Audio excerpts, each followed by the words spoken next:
जलसे में आने वालों कान खोल के सुन लो, शरीयत मरने के बाद इतने जी फॉलो करते हो, इतनी मरने से पहले फॉलो कर लो। खुदा की कसम जन्नती होके मरोगे,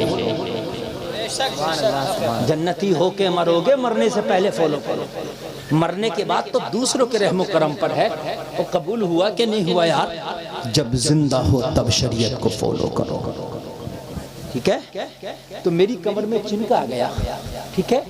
अब नमाज पढ़ा तो रुकू नहीं होता यार, लेकिन मैंने कहा करना आया। क्या है? रुकू करना आया।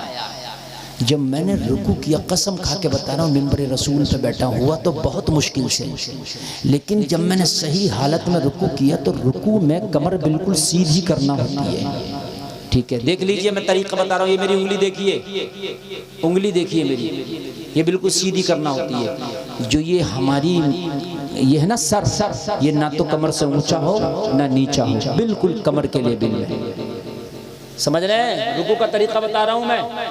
और घुटनों को मजबूती से पकड़े हो, ठीक? और ये 3 उंगलियां सामने हो, पैरों में 4 उंगल की जगह हो, निगाह पैरों पर हो, ठीक है? ये रुकू का तरीका है। बाखुदा बता रहा हूँ, सही तरीके पर नमाज पढ़ के निपटा, जब निपटा तो कमर का दर्द ही खत्म हो गया। सुभान अल्लाह, सुभान अल्लाह, माशाअल्लाह। इसलिए कि जब सही लेवल में मैं कमर को लाया ना और गर्दन को उसके लेवल में लाया ना, तो जो नस कहीं पे खिंच गई थी वो अपनी जगह आ गई। सुभान अल्लाह, सुभान अल्लाह। नमाज तो पढ़ो। वो अंग्रेज बोला, अगर ये तेरे नबी ने तरीका बताया है तो मुस्तफ़ा दुनिया के सबसे बड़े टॉप क्लास के डॉक्टर और हकीम है। सुभान अल्लाह, सुभान अल्लाह। अब जरा सुनिए सुनिए सुनिए। कहने लगा कैसे? मुसलमान बोले कैसे? एक आदमी भी मेरी बात को मिस नहीं करेगा, कैसे? कहने लगा सुन, दिमाग की जो नसें हैं वो बड़ी बड़ी बड़ी बारीक होती हैं, बहुत बारीक होती हैं, बहुत बारीक होती हैं। सही बात तो ये है, पूरी दुनिया में भी कोई ऐसा डॉक्टर नहीं बना जो दिमाग की सारी नसों के बारे में जानता हो। दिमाग की सारी नसों के बारे में भी दुनिया का कोई डॉक्टर नहीं जानता। ये बड़ी बारीक मामला है। अल्लाह ने दिमाग को ऐसा फंक्शन बनाया है, ऐसा फंक्शन देके दिमाग का भेजा है कि दुनिया वाले अभी इस फंक्शन तक पहुंच नहीं पाए हैं। दुनिया ने दिमाग को देख के मेमोरी कार्ड बनाया, लेकिन मेमोरी कार्ड की लिमिट बना दी 500 GB, 1000 GB। बोलो है कि नहीं? लिमिट है। अल्लाह ने दिमाग ऐसा बनाया कि इसे जितना इस्तेमाल करो इतना ही ये बढ़ता चला जाता है। बोलो है क्या? नहीं है? इसकी जीवी की कोई हद ही मुकर्रर नहीं है, जितना इस्तेमाल करो इतना दिमाग बढ़ जाता। कहने लगा ये जो दिल है, अंग्रेज बोला ये जो दिल है, ये दिल पूरी बॉडी में ब्लड की सप्लाई करता है, पूरी बॉडी में ब्लड को पहुंचाता है, लेकिन दिल नीचे है, दिमाग ऊपर है। जब ये इंसान के दिमाग पर ये ब्लड को पहुंचाता है तो इस पर लोड पड़ता है, इसलिए कि जब पंप नीचे हो और आप पानी ऊपर 2 मंजिल पर पहुंचाएं तो लोड पड़ेगा। ये बात यकीनी है। बोलो है कि नहीं है? पानी ऊपर से नीचे गिराएं तो लोड नहीं पड़ेगा, आसानी से गिर जाएगा। ये बात यकीनी है। कहने लगा जब दिमाग पर यह हार्ट ब्लड की सप्लाई करता है तो हार्ट पर जोर पड़ता है, इसलिए कि दिमाग ऊपर है, दिल नीचे है। लेकिन मुसलमान जब तू सजदा करता है तो दिमाग नीचे हो जाता है, दिल ऊपर हो जाता है। जितनी देर सजदे में रहता है उतनी देर दिल दिमाग की बारीक नसों में अच्छे से ब्लड का सप्लाई कर देता है। मेरा मानना है जो नमाज पढ़ता रहेगा वो दिमागी मरीज नहीं होगा। वाह वाह वाह, जिंदाबाद जिंदाबाद जिंदाबाद, माशाअल्लाह माशाअल्लाह। किसी को नारा याद नहीं है यार? है तो लगाओ ना यार नारा। सुभान अल्लाह, माशाअल्लाह माशाअल्लाह।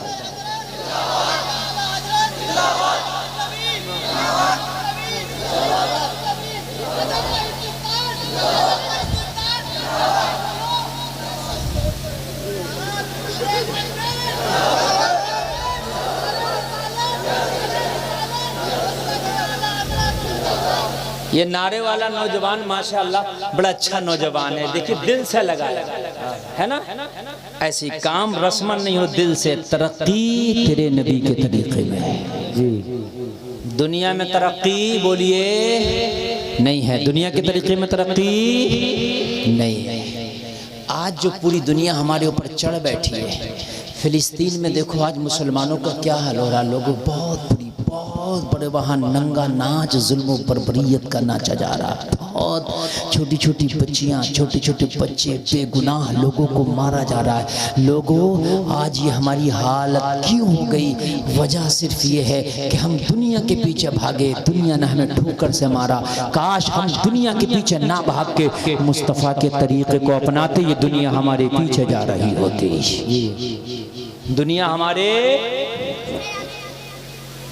रतन हिंदी से कहा, जिसने चांद के 2 टुकड़े किए वो मोहम्मद हमारे ही तो शहर का है।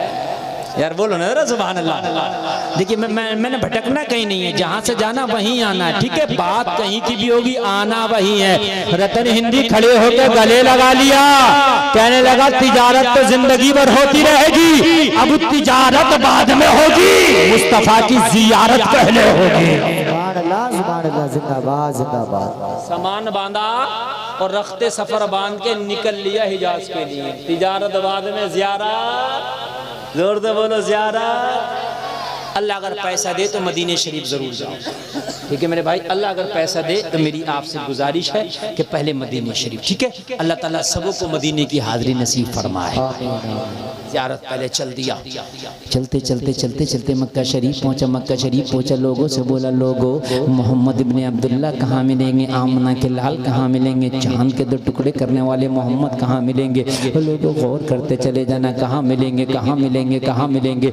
लोगों ये उस वक्त की बात है कि जब नबी हिजरत करके मक्का से मदीना शरीफ तशरीफ ले गए थे। जब ये मक्का पहुंचा तो नबी मदीना पहुंच गए थे।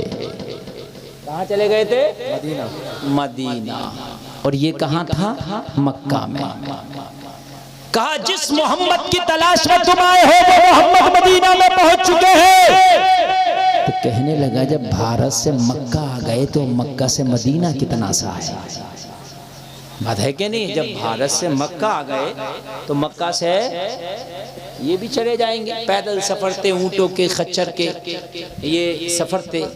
कोई इतनी बड़ी सुविधाएं तो थी नहीं जो आज हैं, समझ रहे? जो आज सुविधाएं वो तो थी नहीं।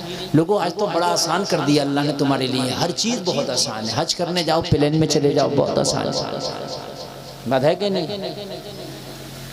नमाज पढ़ने के लिए जाओ, मस्जिद में फैन भी है, टोटी भी है, सफ भी है, सब कुछ है, बहुत आसान है।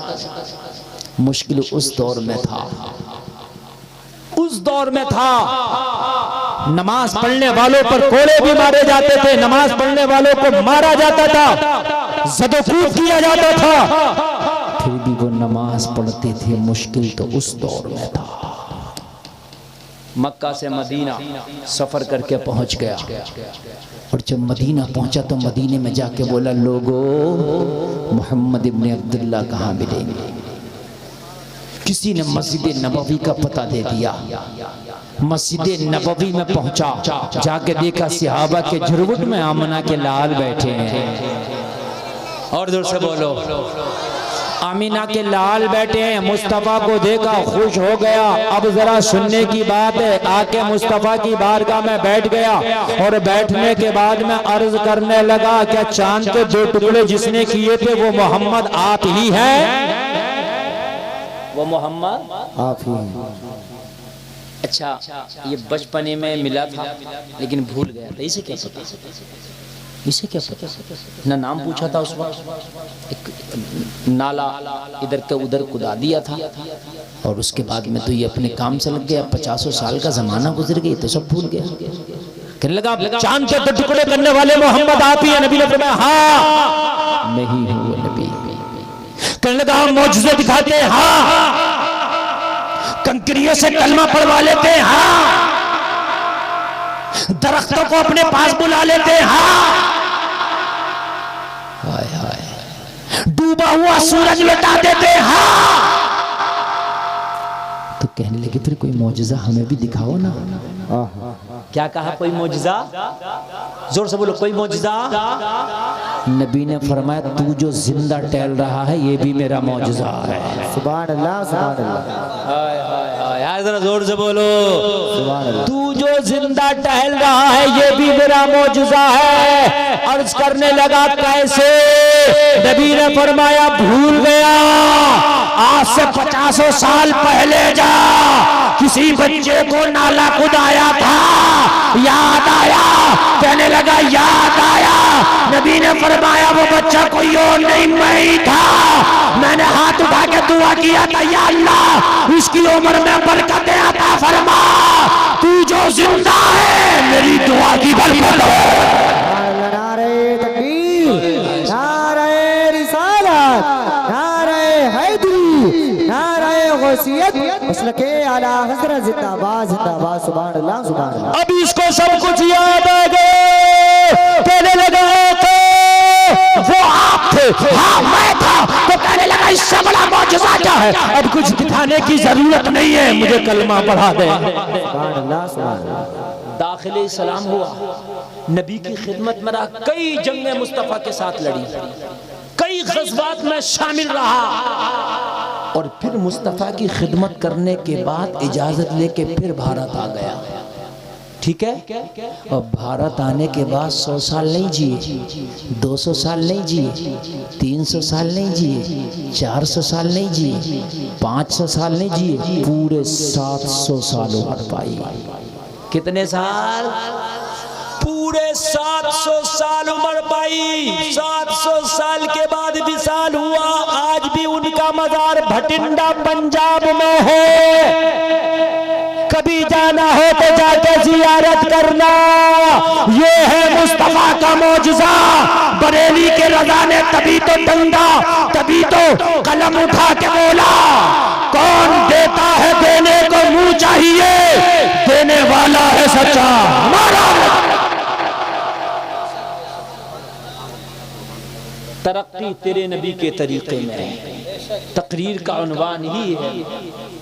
अल्लाह फरमाता लोगों अगर कोई जाएगा ना तो मेरा नुकसान नहीं करेगा, अपना नुकसान करेगा। इसलिए कि जो मैं तकरीर बोल रहा हूँ ना, ये तकरीर तुम्हें बिस्तर पे नहीं मिलेगी। अगर आप यहाँ सुनोगे ना तो शायद आप इस तकरीर से कुछ हासिल कर सको। जो बैठेगा वो पाएगा, जो जाएगा वो खोएगा।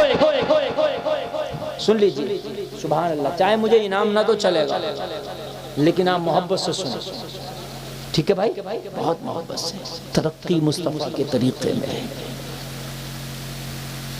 फिर के गली गली तबाह, ठोकरे सबकी खाए क्यों, दिल को जो अक्ल दे खुदा तेरी गली से जाए क्यों।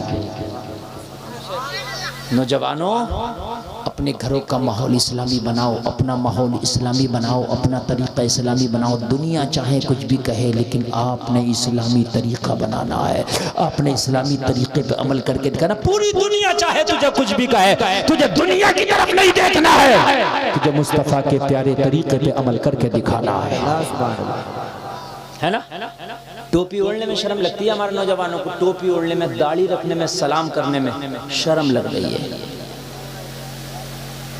लोगों। कुछ लोग तो वो भी हैं जिनके मजहब में नंगा रहना है, वो नंगे रहते हैं, उन्हें नंगा रहने में शर्म नहीं लगती, तो तुझे टोपी ओढ़ने में शर्म लगती है। अल्लाह। किसी का मजहब नंगे रहने वाला मजहब, तेरा मजहब नंगे रहने वाला नहीं है। तेरा मजहब वो है जो बेहतरीन तरीके से जिस्म को ढांकने का तरीका बताता है। बोलो बोलो बोलो, है क्या नहीं है? जी। क्या यार तेरा मजहब है औरत को ज्यादा ढांकने की जरूरत है, तो औरत का लिहाज इतना किया है इस्लाम ने कि मरने से पहले भी औरत का दर्जा और मरने के बाद भी दे। औरत का जिस्म सर से लेके पैर तक औरत है, तो मरने के बाद मर्द को 3 कपड़े का कफन दिया, तो इस्लाम ने औरत को 5 कपड़े का कफन दिया। सुभान अल्लाह सुभान अल्लाह। दुनिया नंगा रहना सिखा रही है, इस्लाम तेरी शर्म को, इस्लाम तेरे बदन को बेहतरीन तरीके से ढांकना बता रहा है ना। लेकिन फिर भी मेरे भाई हम दुनिया के पीछे भागे हुए, फिर भी दुनिया इतनी हमारे अंदर सरायत कर गई, इतनी अंदर, इतनी के हद ये है। सुने जरा, तवज्जो करें, हद ये है कि अगर दाढ़ी रख ले तो शर्म, और कोई रख ले तो उसे कहते हैं मुल्ला जी। मुल्ला जी, और कोई झूठ बोले तो उसे कहते हैं नेताजी। मतलब झूठ बोलेगा तो तुम्हारी नजर में इज्जत है ना? नेताजी आ रहे हैं भाई, नेताजी। और ये कौन है? ये तो मुल्ला जी, सीधे साधे। अजीब मसला आया। कान खोल के सुन ले, नबी फरमाते हैं तुम में मालदार वो है जिसकी उम्र लंबी हो, अमल अच्छे हो। तुम में गरीब वो है जिसकी उम्र लंबी हो, अमल बुरे हो। अगर कोई बच्ची पर्दे में रहने लगे तो कहते हैं बड़ी मुल्लानी बन के दिखा रही है। सही पूछी, अक्लमंद यही है जो नौजवान इस्लाम को फॉलो करता, मुस्तफा के तरीके को फॉलो करता, अक्लमंद वही है, तरक्की उसी की है। अच्छा, कुछ नौजवान कहते हैं हजरत शादी के बाद रख लेंगे दाढ़ी। अरे भाई, शादी में दाढ़ी कहाँ आड़े आ रही है? शादी से इन मौलवियों की शादी नहीं हुई है, बताओ। और इनकी 1 साल पहले भी मौलाना साहब की हुई है, नहीं हुई है? बताओ मुझे कि दाढ़ी रोक रही है शादी से? वो शादी के बाद, शादी के बाद तुझे पता तेरी शादी होगी, मर गया तो ये पता किसी की शादी होगी? हमने तो बारात के दिन भी दूल्हा मरता देखा है। बारात की तैयारी है, दूल्हा मर गया। तो कहते हैं वो हजरत असल में रिश्ता नहीं होगा, और जब सब्र रख लोगे तो क्यों नहीं होगा? अरे जब सभी रख लोगे तो क्यों नहीं होगा? बात है कि नहीं? मगर मसला ये है, नकटे बोले सकते, यानी जो अच्छा काम करे मुआशरे में उसे दूसरी नजर से देख रहे हैं, जो बुरा काम करे उसे अच्छी नजर से देख रहे हैं। एक मुल्क में बादशाह की नाक कटी हुई। अब उसको जो देखता मजाक बनाता, उसने सोचा मैं तो बादशाह हूं ना, उसने सबकी कटवा दी। अब जब सबकी कट गई तो जाहिर सी बात है, अब सब एक से हो गए तो कोई किसी की मजाक बनाता ही नहीं, जो सब एक से थे। अभी सब नंगे घूमना शुरू कर दो, सब नंगे घूमना शुरू कर दो, कोई भी किसी की नहीं बनाएगा। दाढ़ी वाला है ना तो वो अलग दिख रहा है, दाढ़ी वाला। बात समझ में आ रही है कि नहीं आ रही है? दाढ़ी वाला। अब उसे चाहे तुम सीधा समझो, भोला समझो, कुछ भी समझो, लेकिन उसको देखते हैं लोग भी दाढ़ी वाला है। दाढ़ी वाले का अल्लाह की कसम आज भी जलवा है। अगर एयरपोर्ट पे भी दाढ़ी वाला हो ना तो चाहे गुस्से की नज़र से देखे, मगर देखता ज़रूर है उसे। ये दाढ़ी वाला है, चाहे गुस्से की नज़र से देखे मगर देखता ज़रूर है। यार ये मुस्तफ़ा की सुन्नत है। तवज्जो करें आप। अगर सब दाढ़ियां रख लेंगे तो मुझे ये बताओ फिर कौन नहीं करेगा तुम्हारे साथ रिश्ता, और कौन नहीं करेगा तुम्हारे साथ दिया? तो बादशाह ने सबकी कटवा दी है ना। तो अब कोई किसी की मजाक, एक नाक वाला आ गया उस शहर में तो सब मजाक बना रहे, मियां ये देखो ये, मियां ये देखो ये। मतलब नकटे बोले सकते थी अपनी नहीं, बना मजाक उसकी रहे जिसकी थी। ये है मिसाल, नकटे बोले सकते। सुनते हो गए, आज मैंने बता दिया आपको। दाढ़ी अपनी छिला के फिर रहा, मजाक उसकी बन रही है जिसने रख ली। है कि नहीं? सही बता रहे हैं, मजाक उसकी बन रही है जिसने रख ली। अगर सब रख लोगे तो फिर मुझे बताओ कि रिश्ते करने जाएंगे। एक साहब बोले हजरत रिश्ता करा दो, मैंने बिल्कुल करा दूंगा। एक मौलाना साहब फारिग हुए थे, नए मैंने सोचा अच्छा रिश्ता, मैंने कहा फला मौलाना साहब है, अभी फजीलत से फारिग हुए, 10 साल की डिग्री लेकर के आए, अल्हम्दुलिल्लाह बेहतरीन, घर से भी मामला अच्छा, देखने भालने में भी खूबसूरत है। पता है क्या कह रहा है हजरत? वो असल में वो नहीं चलेगा। ये भी क्यों? अफसोस की बात है मेरे भाई, अफसोस की, बाखुदा ये दिल की आवाज बता रहा हूँ, बड़ा अफसोस की बात है। ये लोग एहसास कमतरी का शिकार हो रहे हैं। अगर तुम इन दाढ़ी वालों को खुद कम समझोगे तो मुझे ये बताओ कि फिर दाढ़ी रखाने में लोग आगे कैसे बढ़ेंगे?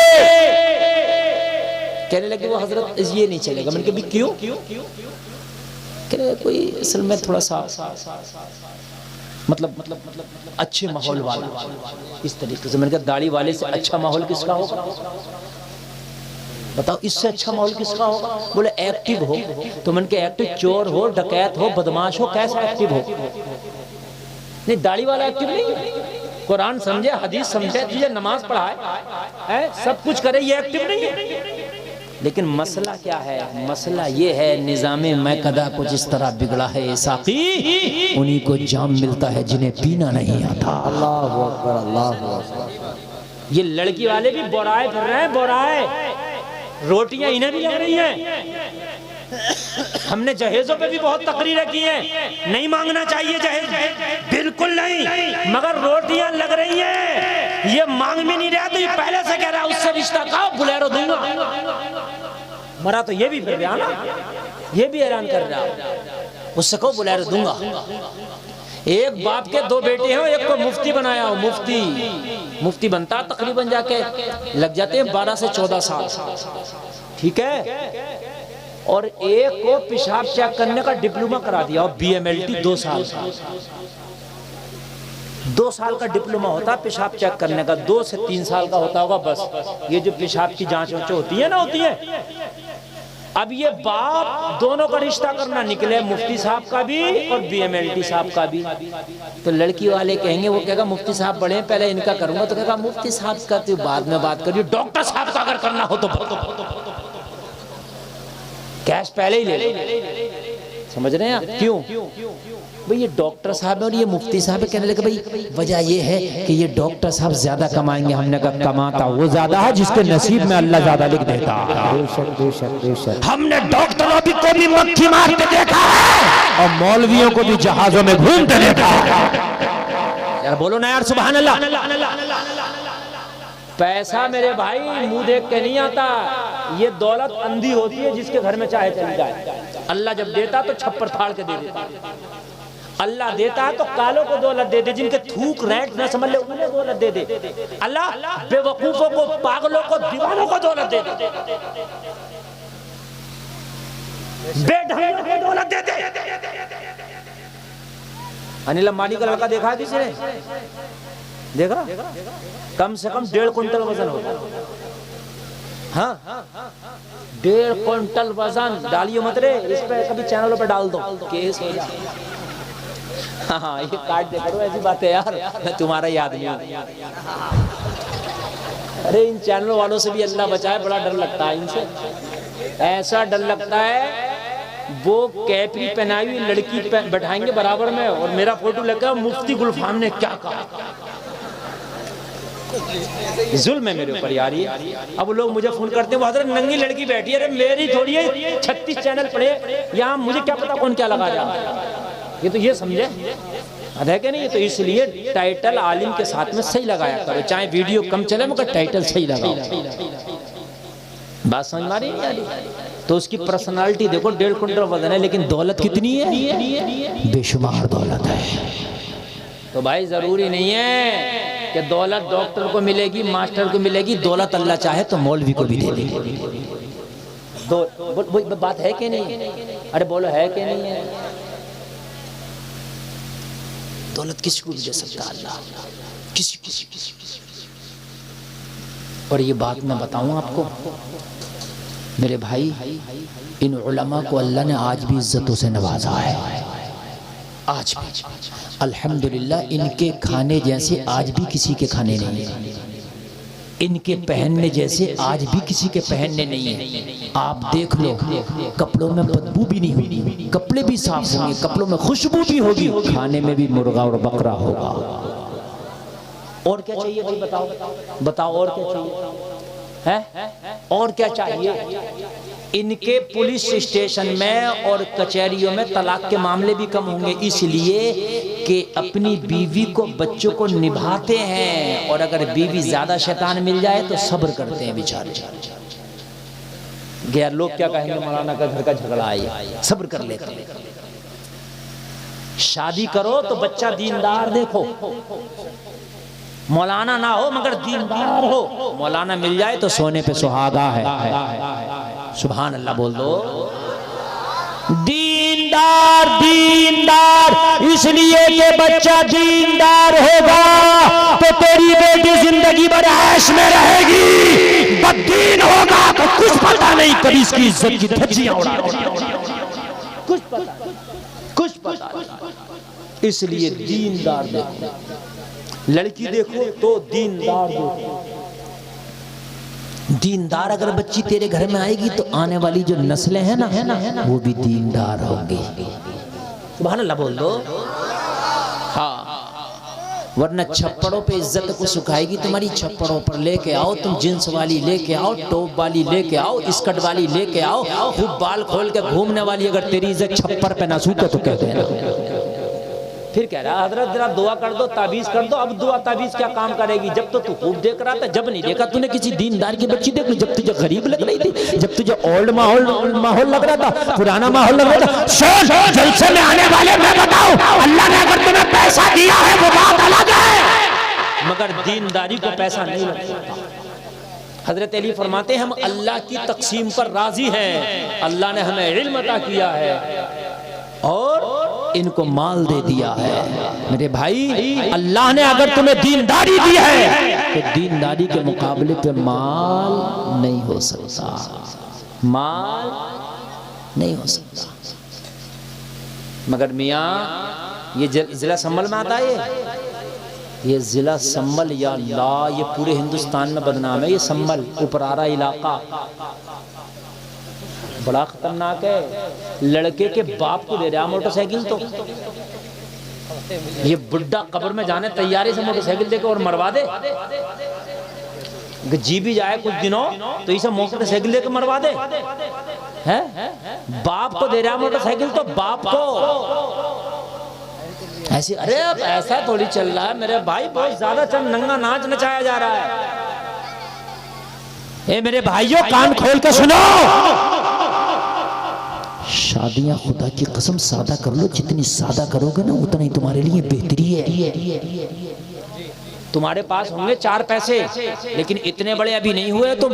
हजरत उमर इब्ने खत्ताब आदि दुनिया पर हुकूमत करते, 23 लाख मुरब्बा मील पर हुकूमत है और पद और ओहदे इतने बड़े बड़े। मेरे नबी ने फरमाया मेरे बाद अगर कोई नबी होता तो उमर होता। मेरे नबी ने फरमाया आसमान के सितारों के बराबर किसी की नेकियां तो हजरत उमर की है। आप खलीफा हैं, अमीरुल मोमिनीन है, इतनी बड़ी कुर्सी आपके हाथ में है। बेटा जवान है, नाम अब्दुल्ला है, मदीने की गलियां हैं, रात का आलम है। हजरत उमर मदीने की गलियों का चक्कर लगा रहे। जलसे में आने वालों जरा कान खोल कर सुनना। तुम जो रिश्ता करने के लिए निकलते हो तो तुम कारों पे नजर मारते हो, तुम लड़कों के बिजनेसों पे नजर मारते हो। जब तुम रिश्ते करते हो तो मॉडर्न माहौल देखते हो। जो जितनी बेहया बेपर्दा घूम रही है उतना ही रिश्ते की डिमांड तुम्हारी ज्यादा हो जाती है। आओ मैं तुम्हें बताता हूँ, तुम्हारी तरक्की उम्र के बराबर नहीं हो सकती है, तुम्हारे ओहदे उम्र के बराबर नहीं हो सकते हैं, तुम्हारे पद हजरत उमर के बराबर नहीं हो सकते हैं। हजरत उमर का ओहदा आदि दुनिया पे हुकूमत है।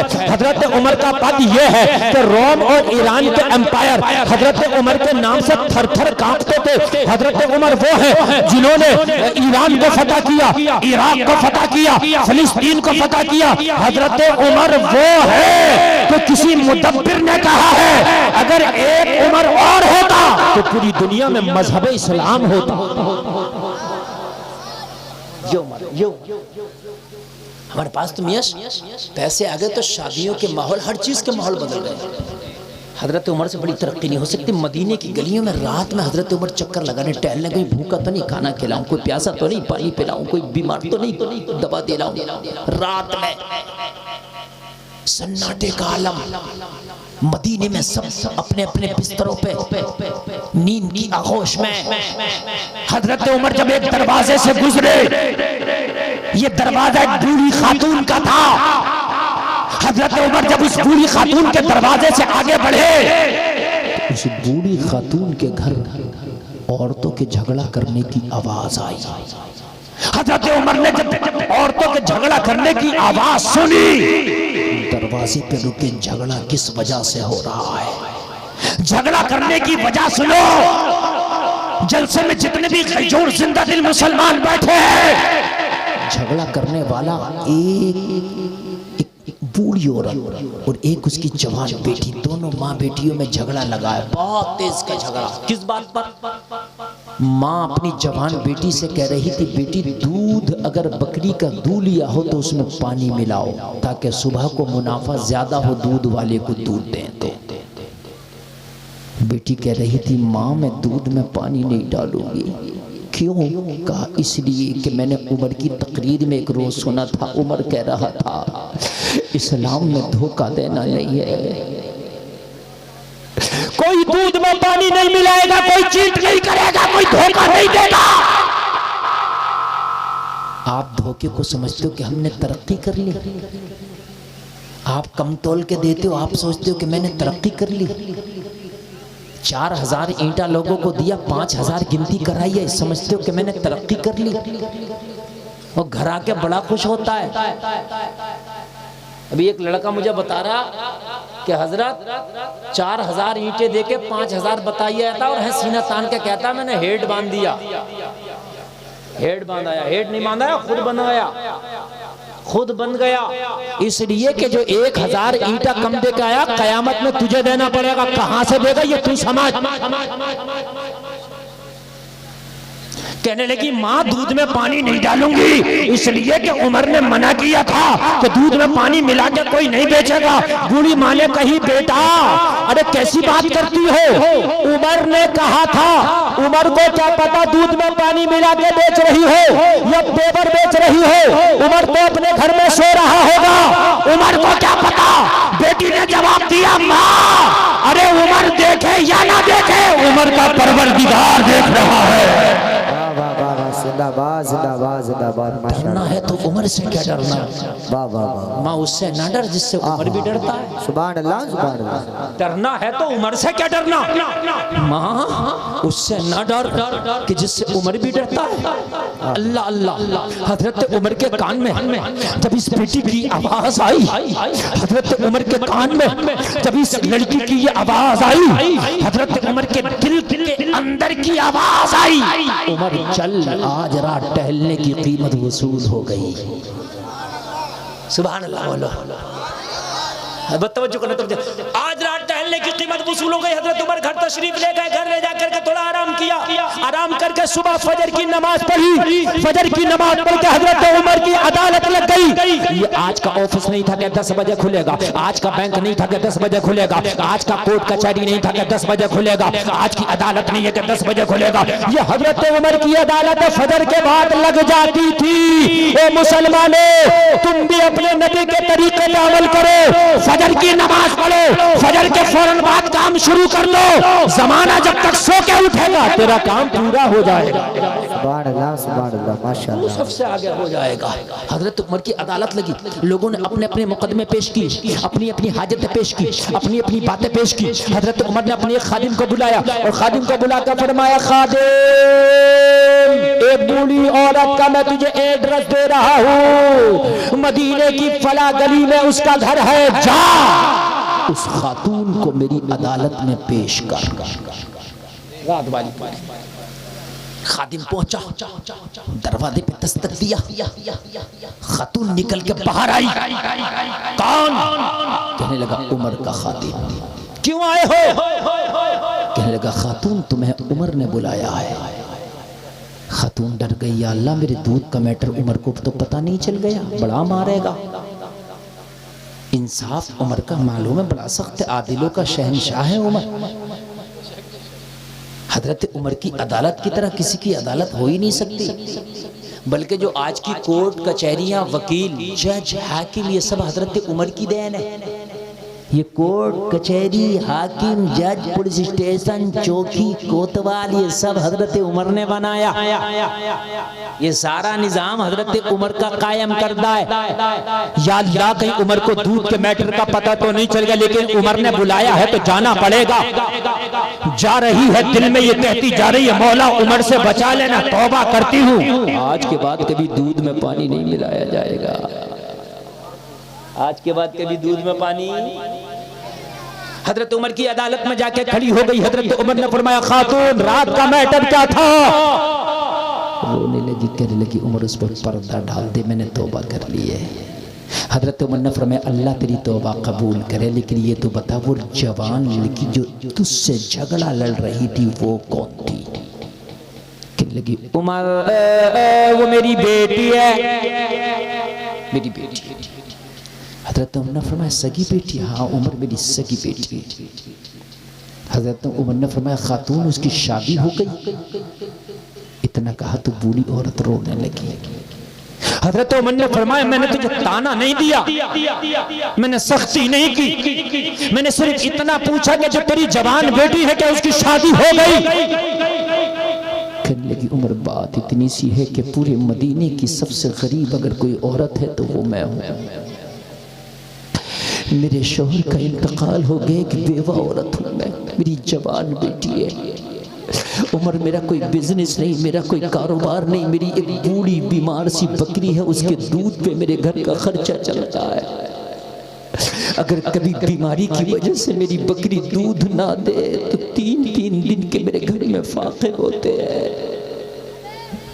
उमर मेरी बेटी काफी अरसा से जवान है, मैंने कई घरानों में अपनी बेटी के रिश्ते भेजे मगर मेरी गुर्बत की वजह से ठुकरा दिया गया। मेरी बेटी के रिश्तों को कबूल नहीं किया गया। उमर रो इसलिए रही हूं कि मेरी बेटी की डोली मेरे घर से कभी विदा नहीं होगी क्या? क्या मेरा गरीब होना मेरी खता है? उमर मेरे पास तो इतना भी नहीं कि आने वाले चंद बारातियों को एक वक्त का खाना खिला सकूं, इसलिए रो रही हूं। हज़रत उमर ने फरमाया खातून रोने की जरूरत नहीं है, अगर तेरी इजाजत हो तो तेरी बेटी का रिश्ता उमर लगाना चाहता है। सुभान अल्लाह सुभान अल्लाह। रिश्ता लगाने वाले होते नहीं होते, क्या बोलते हैं आप, क्या रिश्ता लगाने वाले को? बिचौलिया। तू कहे तो मैं तेरी बेटी के रिश्ते का बिचौलिया बन जाऊं। खातून थोड़ी देर के लिए खामोश हुई, हक्का बक्का रह गई। उमर तू इतना बड़ा होकर अरे खिलाफत के कामों में तू इतना बिजी और मशगूल रहता है, तुझे मेरी बच्ची की शादी की इतनी फिक्र। उमर तू कहां मेरी बच्ची का रिश्ता लगाएगा? हो सकता है कि तेरी वजह से लड़का राजी हो जाए, लेकिन जब मेरी बेटी का नाम सुने तो पीछे हट जाए, मेरी गुर्बत की वजह से मना कर दे। मैं नहीं चाहती कि बात उमर की खराब हो, रिश्ता मेरी बेटी का टूटेगा, बात उमर तेरी खराब होगी, मैं नहीं चाहती। हजरत उमर ने फरमाया खातून तू इजाजत तो दे, लड़का मर जाएगा मगर उमर की बात से पीछे नहीं हटेगा। सुभान अल्लाह सुभान अल्लाह। पीछे नहीं हटेगा। कहने लगी उमर मैं नहीं चाहती कि तेरी बात खराब हो, चूंकि रिश्ता टूटता तो बिचौलिया की भी बात खराब होती है। भाई होती है कि नहीं होती है? रिश्ता बनता है तो बिचौलिया की भी बात बनती है। कहने लगी उमर मैं बहुत छोटी हूँ, मेरे रिश्ते के चक्कर में पड़ के तू अपनी बात ना खराब कर। हजरत उमर ने फरमाया खातून तू राजी हो जा, अपनी बेटी की इजाजत ले ले। उमर रिश्ता लगाना चाहता है, उमर तेरी बेटी का रिश्ता लाया है, अगर तुझे मंजूर हो तो मुझे बताना। जलसे में आने वाले जरा दिल के कानों से सुनना, ईमान ताजा हो जाएगा। कहने लगी उमर वो लड़का कौन है मदीने में, जरा नाम तो बता जो मेरी बेटी से तेरे कहने पर निकाह करने तैयार हो जाएगा, शादी करने तैयार हो जाएगा, जो मेरी बेटी को अपनाने तैयार हो जाएगा। हजरत उमर का जवाब सुनोगे ए मुसलमानों, तड़प जाओगे। हजरत उमर ने फरमाया ओ खातून तेरी बेटी से कोई आम लड़का शादी नहीं करेगा, बल्कि उमर का बेटा अब्दुल्ला शादी करेगा। सुभान अल्लाह सुभान अल्लाह। जिंदाबाद जिंदाबाद माशाअल्लाह। मेरा बेटा अब्दुल्ला, अब्दुल्ला हजरत उमर के बेटे का नाम याद रहा। सुभान अल्लाह तो कह दो। अब भी अगर नहीं बोलोगे तो कब बोलोगे, जरा जोर से बोलो। कहने लगी उमर ये मजाक तो नहीं है, कहाँ मैं मदीना की सबसे गरीब, कहाँ उमर तू अमीर नहीं बल्कि अमीरुल मोमिनीन, तेरा मेरा फासला कितना है कभी सोचा? उमर ये शादी कैसे होगी, मेरी बेटी तेरे बेटे के साथ निकाह कैसे होगा? हजरत उमर ने फरमाया खातून रात में रिश्ता तलाश करने नहीं निकला था, मैं रात भूखे को तलाश करने निकला था, प्यासे को तलाश करने निकला था, बीमार को तलाश करने निकला था, मगर जब तेरी गली से गुजरा तो मेरी नजर तेरी बेटी के जहेज पर पड़ गई। तेरी बेटी का जहेज देखा, नियत बदल गई, बहू बनाऊंगा तो तेरी बेटी को बनाऊंगा। कहने लगी उमर ये तो मजाक लग रहा है, अगर जहेज होता तो बेटी का निकाह ना हो जाता। वो कौन सा जहेज है जो तू रात में देखा या मैं दिन में ना देख सकी? हाय हाय, वो कौन सा जहेज है जो तू रात में देखा या मैं दिन में ना देख सकी? हजरत उमर ने फरमाया खातून, रात जब झगड़ा लगा था तेरा तेरी बेटी से, तो तेरी बेटी ने रात एक जुमला बोला था, माँ दूध में पानी नहीं डालूंगी, कोई देखे या ना देखे, परवरदिगार देख रहा है। माँ परवरदिगार देख रहा है। हजरत उमर ने फरमाया खातून, तेरी बेटी का ये जुमला ही उमर को जहेज के लिए काफी है। हाय हाय हाय यार, जरा बोल दो सुभान अल्लाह अल्लाह अल्लाह। इसलिए मैं चाहता हूं कि ये शादी हो जाए। मेरा बेटा अब्दुल्ला है, मैं चाहता हूं उनका निकाह हो जाए। कहने लगी उमर, अगर तुम राजी हो तो ये तो मेरे बारे के नियाले हैं। मेरी गरीब बेटी आपके घर की बहू बनेगी, मेरी गरीब बेटी आपके घर की बहू बनेगी, ये तो मेरे नसीबे की बात है। बस 5 मिनट मेरी तकरीर का बचा है, चाहे आप इधर उधर देख के सुन लो या मोहब्बत से सुन लो या इधर उधर चले जाओ। 1 बजे मैंने तकरीर ख़त्म करना है, 1.5 घंटा तकरीर हो जाएगी। 1 बजे तक मैंने बोल दिया, बस मैं 1 बजे का सोच कर बैठा तो वो हो गया, मुझे पता भी नहीं चला टाइम का। अब्दुल्ला कौन है? ये हज़रत उमर के वो बेटे हैं जिनके तकवे का ये आलम है। सफ़र पे जा रहे हैं, साथ में कुछ इनके दोस्त हैं, खाना खाने के लिए बैठे। रास्ते में सफ़र चलते चलते ना भूख लगी, रास्ते में रुके, खाना खाने बैठे। बराबर में एक चरवाहा बकरियां चरा रहा था। हजरत अब्दुल्ला ने फरमाया अपने साथियों से, इस चरवाहे को भी बुला लाओ, ये भी हमारे दस्तरखान पे बैठ के खाना खा लेगा। जब हजरत अब्दुल्ला के साथी चरवाहे के पास पहुंचे, तुझे उमर के बेटे अब्दुल्ला ने बुलाया है। तो ये चरवाहा हजरत अब्दुल्ला की बारगाह में आके खड़ा हो गया। खड़ा होकर बोला, हुजूर फरमाएं गुलाम हाजिर है। आपने फरमाया खाना खा ले। कहा हुजूर नहीं खाऊंगा। क्या करूंगा? क्यों? हजरत अब्दुल्ला ने फरमाया क्यों नहीं खाएगा? कहने लगा हुजूर मेरा रोजा है। और रमजान का महीना नहीं चल रहा था। अगर रमजान का महीना होता तो हजरत अब्दुल्ला क्यों खाना खाते? नफली रोजा। हजरत अब्दुल्ला रोजा है, नफली रोजा? कहने लगा हुजूर हाँ, मैं बकरियां भी चराता हूँ, मैं रोजा भी रखता हूँ। जोर से बोल दो। यहाँ तो रमजान के महीने में 30 साल का नौजवान है, हट्टा कट्टा है, अल्लाह ने सेहत भी दी है, जवानी भी दी है, और रोज़ा नहीं रखता, खाता हुआ घूमता है। कहता है मौलाना तबीयत बड़ी ख़राब है। रोज़ा रखने से तबीयत ख़राब नहीं होती, रोज़ा रखने से ख़राब तबीयत अच्छी हो जाती है। अभी एक अमेरिका की टीम ने ये रिसर्च किया है कि रोज़ा रखने वालों के कैंसर के चांसेस ख़त्म हो जाते हैं।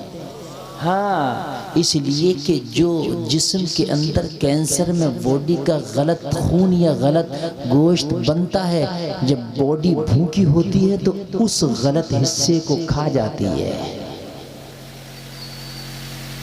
कहने लगा रोज़ा है। हजरत उमर के बेटे अब्दुल्ला ने सोचा रोज़ा है, ऐसा तो नहीं, इसे पता चला हो ये उमर का बेटा अब्दुल्ला है, खलीफा का बेटा अब्दुल्ला है, अमीरुल मोमिनीन का बेटा अब्दुल्ला है। लाओ थोड़ा सा इनके सामने तकवा दिखाता हूँ, जब मैं तकवे की बात करूँगा तो इनकी नज़र में इज्जत वाला हो जाऊँगा। कुछ लोग दिखावा बहुत करते हैं ना, दिखावा। हजरत अब्दुल्ला ने सोचा थोड़ा टेस्ट लेके देखो, नेक है ये तकवा दिखा रहा है। हजरत अब्दुल्ला ने फरमाया ना खाओ, लेकिन एक काम कर दो। क्या कर दो? बस गौर से सुनना, मैंने 5 मिनट उसी के अंडर मैं तकरीर खत्म करूंगा, बस हो गया, 2 मिनट रह गया बस। अब्दुल्ला कितने बड़े के बेटे हैं? उमर के। उमर कितने बड़े हैं? आधी दुनिया पे हुकूमत है। बोलो है कि नहीं है? बोलो है कि नहीं है? अल्लाह अल्लाह। हजरत अब्दुल्ला ने कहा तू ना खा, कोई बात नहीं, लेकिन 2-3 बकरियों का दूध दूह के हमें दे दे, पानी की किल्लत है, हम पानी की जगह दूध इस्तेमाल कर लेंगे। क्या दे दे? दूध। कहने लगा हुजूर नहीं दूंगा। क्या बोला? जोर से बोलो। कहने लगे हम कीमत के बदले दूध ले रहे हैं, फ्री नहीं। इसके बदले की कीमत देंगे तुझे दूध की, हमें दूध दे दे। कहने लगा हुजूर माफ करना, जिसने बकरियां चराने दी है उसने बकरियां चराने की इजाजत दी है, दूध बेचने की इजाजत नहीं दी है। इसलिए दूध आज का होता मना कर देता, कहता इतने बड़े का बेटा, कहता हुजूर दूध तो दूध, दो चार बकरियों की भी जरूरत हो तो बता दो, ले जाओ यार, देखो शाम को कह दूंगा, हो गई इधर उधर, बात तो बन जाएगी है ना। इतने बड़े का बेटा यार, दोस्ती हो गई, मजा आ जाएगा। कहा हुजूर मुझे बकरियां चराने की इजाजत है मगर दूध बेचने की इजाजत, बोलो दूध बेचने की इजाजत नहीं है। मसला बता दूं, किसी की कार ड्राइविंग पे चला रहे हो, दिल्ली पार्टी छोड़ने गए, उधर से छोड़ा सवारी बिठा के ले आऊं, जायज नहीं है। अगर मालिक से इजाजत ली कि वापसी की सवारी लाऊंगा, पैसा मैं लूंगा तो जायज है, और उससे छिपा के ला रहा तो जायज नहीं है। समझ लें आप, बहुत चलता है ये। ऐसे मैंने एक मिसाल दे दी, ऐसे बहुत से मामले आते हैं, आप समझ लो, बहुत से। हजरत अब्दुल्ला को इसकी अदा बड़ी पसंद आई, कहा ये बता तेरा मालिक है कौन? कहा हुजूर फला, कर लेके बुला के ला। सुभान अल्लाह। अरे तुम सोचते हो कि झूठ बोल के ज्यादा मिल जाएगा, धोखा दे के ज्यादा मिल जाएगा, चीटिंग करके ज्यादा मिल जाएगा ना। जितना अल्लाह ने नसीबे में लिखा है, सच बोल तब भी इतना मिलेगा, झूठ बोल तब भी इतना मिलेगा। नसीबे का कहीं जा नहीं सकता। जितना अल्लाह ने तेरी किस्मत में लिख दिया, जब तक मरेगा नहीं जब तक उतना खा नहीं लेगा। और जितना अल्लाह ने लिखा नहीं है, चाहे पूरी दुनिया के डॉक्टरों के इंजेक्शन लगवा ले, एक लुकमा नहीं खा सकता। जो अल्लाह ने नहीं लिखा है वो तेरे पेट में जा नहीं सकता। बुला के ला, वो लाया बुला के। हजरत अब्दुल्ला ने फरमाया बकरियां तेरी? हाँ मेरी हैं हुजूर। कहा बेच रहे हो? अब बेच रहा हूं, मुंह मांगी कीमत देंगे।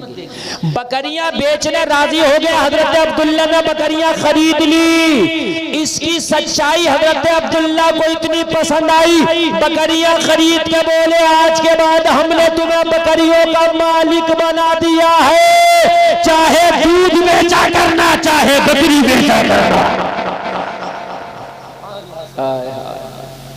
मिलता उतना नहीं है भाइयों जितना कि अल्लाह ने किस्मत में। बस तकरीर तो खत्म है, मगर बस यही बात सुन ले, झूठ बोलने से रोजी नहीं बढ़ती। नहीं समझ रहे हैं आप बात? अगर रोजी बढ़े तो सबसे ज्यादा मालदार वो हो। कभी ताजमहल देखने जाना ना तुम, तो वहां पर वो होते हैं तर्जमान कह लीजिए या गाइडर कह लीजिए, वो जो अंग्रेज लोग आते हैं ना बाहर के, उनकी गाइडिंग करते हैं, तो वो इंग्लिश बोलना आती है उन्हें जरा। इतना झूठ बोलते हैं भाई साहब, इतना झूठ बोलते हैं, इतना झूठ बोलते हैं, जिंदा झूठ।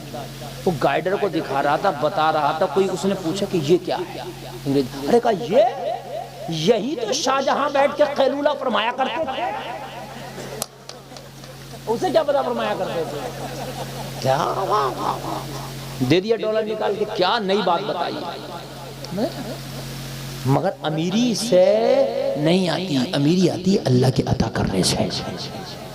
अगर ये झूठ बोलता इसे बकरियां मिलती, अगर ये दूध आज बेच देता तो बकरियां मिलती? बकरियां नहीं मिलती, सजा मिलती। क्योंकि बेटा उमर का है, बेटा उमर का है, बकरियां दे दी। इन्हीं की शादी के लिए हजरत उमर ने फरमाया खातून तू अपनी बेटी का निकाह मेरे बेटे अब्दुल्ला से कर दे। राजी हो गई, निकाह हो गया, दुल्हन घर आ गई। अब बस सुनना 30-20 सेकंड की बात, और अच्छा लगे ना तो कोई नारा जरूर लगाना, इतनी अच्छी बात है कि दिल को छू जाएगी। हजरत उमर ने अपनी बहू से कहा बेटी, उमर के घर बहू बन के आई हो, तुम्हारी अब कुछ जिम्मेदारियां हैं। जाहिर सी बात है हर बहू की जिम्मेदारी होती है कि नहीं होती है? एक घर छोड़ती है दूसरे घर पाती है। कहने लगी हुजूर मैं आपकी बारगाह में खड़ी हूँ, बताएं क्या क्या जिम्मेदारियां निभाऊंगी। हजरत उमर ने फरमाया जो जहेज तुम लेकर आई हो वो जहेज उमर इस्तेमाल करना चाहता है, वो जहेज उमर को इस्तेमाल कराना। कहने लगी हुजूर जहेज के नाम पर पानी का प्याला नहीं लेकर के आई हो, मैं आपके बेटे की डोले में वही कपड़े पहनकर विदा हुई हूँ जो मेरे जिस्म पर है, इसके अलावा ना कोई जोड़ा है, इसके अलावा ना कोई जहेज है। कि जहेज की बात कर रहे हो? हजरत उमर ने फरमाया बेटे जब रोजाना घर से मैं अदालत में लोगों के फैसले करने निकला करूं तो रोजाना मेरे पास आके मेरे कान में कह दिया करना, उमर अदालत में लोगों के फैसले जरा सोच समझ के करना, कोई देखे या ना देखे परवरदिगार देख रहा है। परवरदिगार देख रहा है।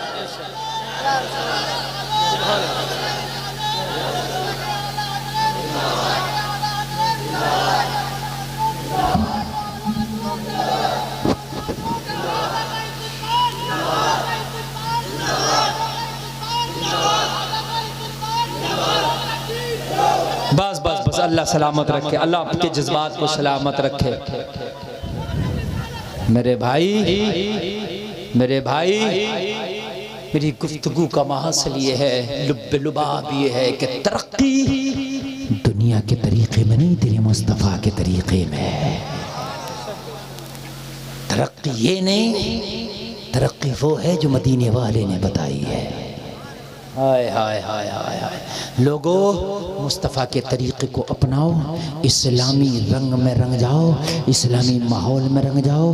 दुनिया से जाओगे, जनाजा पड़ा होगा, ज़माना रो रहा होगा और तू ये कह रहा होगा मेरे जनाजे पे रोने वालों, फरेब मैं हो बगौर देखो, मरा नहीं हूँ गमे नबी में, लिबास हस्ती बदल गया। अस्तगफिरुल्लाह। अच्छा हाँ याद आ गई। अरे भाई नींद तो नहीं आई? बड़ा अच्छा सुना। इसी को कामयाब जलसा कहते हैं। पूरा 1.5 घंटा में बड़ी जम के बोला और आपने उससे ज्यादा जम के सुना, मगर उठेगा एक आदमी भी नहीं, इसलिए कि मैं एक बात आपको बता करके जा रहा हूँ। बात वो ये है कि दुनिया के अंदर जब तक हम जिएंगे, खाएंगे, पिएंगे, कमाएंगे, ठीक है, लेकिन ये सिर्फ दुनिया की हद तक है। मरने के बाद मुर्गा खाया, चटनी खाया, 2 मंजिल बनाया, 5 मंजिल बनाया, हिसाब जरूर होगा कहां से लाया, मगर ये फायदा नहीं देंगे। क्यों? मर गया अगर कोई 5 मंजिल मकान बना गया और एसी लगा गया हर रूम में, तो मरने के बाद कब्र में कोई ठंडक मिलेगी इन एसियों की? बोलो, कभी हो सकता मिल जाए, ना मिलेगी ना। ये तो दुनिया की हद तक है भाई है? लेकिन ये जो मस्जिद है ना, ये उलमा बैठे हैं, इस वक्त इसके लिंटर की ज़रूरत है। अगर इसमें आपने अपनी मेहनतों की कमाइयों से हासिल की हुई रकम लगा दी ना, तो खुदा की कसम खा के कहता हूँ कि आपको कब्र में भी ठंडक मिलेगी, मैदान महशर में भी ठंडक मिलेगी।